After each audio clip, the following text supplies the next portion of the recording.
السلام علیکم۔ اگر آپ نے حضرت عائشہ رضی اللہ تعالیٰ عنہا کا پہلا پارٹ نہیں دیکھا تو پہلے آپ وہ دیکھیے۔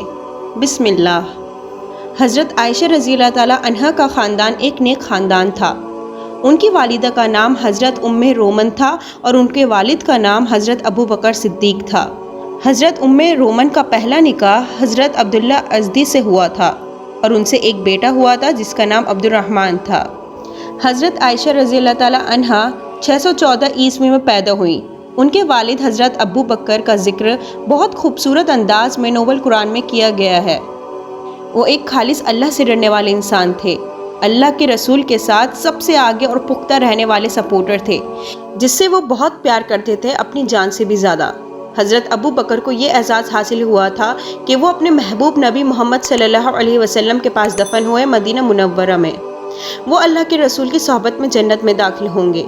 حضرت عائشہ کا پسندیدہ فرصت کا مشغلہ تھا جھولا جھولنا اور گھڑیوں کے ساتھ کھیلنا۔ ایک بار محمد صلی اللہ علیہ وسلم نے حضرت عائشہ کو پروں والے گھوڑے کے ساتھ کھیلتا ہوا دیکھا۔ اس وقت وہ 5 سال کی تھی۔ محمد صلی اللہ علیہ وسلم نے حضرت عائشہ سے پوچھا، وہ کیا ہے؟ حضرت عائشہ نے جواب دیا، یہ گھوڑا ہے۔ اللہ کے رسول نے مسکراتے ہوئے جواب دیا کہ گھوڑوں کے پر نہیں ہوتے۔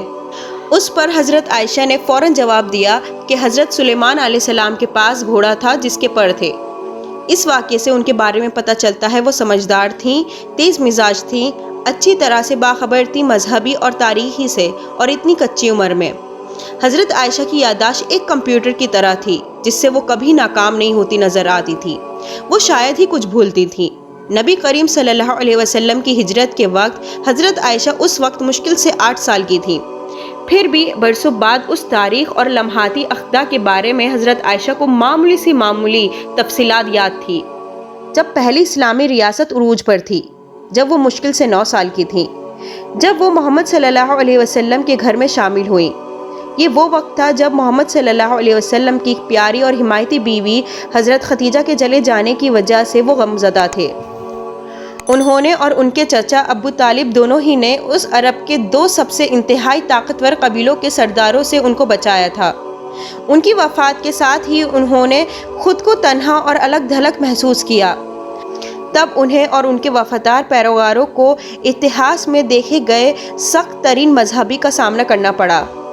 آج کا پارٹ یہیں ختم ہوتا ہے۔ انشاءاللہ اگلے پارٹ کے ساتھ ہم تھرسڈے کو دوبارہ حاضر ہوں گے۔ تب تک کے لیے آپ ہمارے 1 پارٹ 2 پیس کی پچھلی ویڈیو ضرور دیکھیں۔ جزاکم اللہ خیراً۔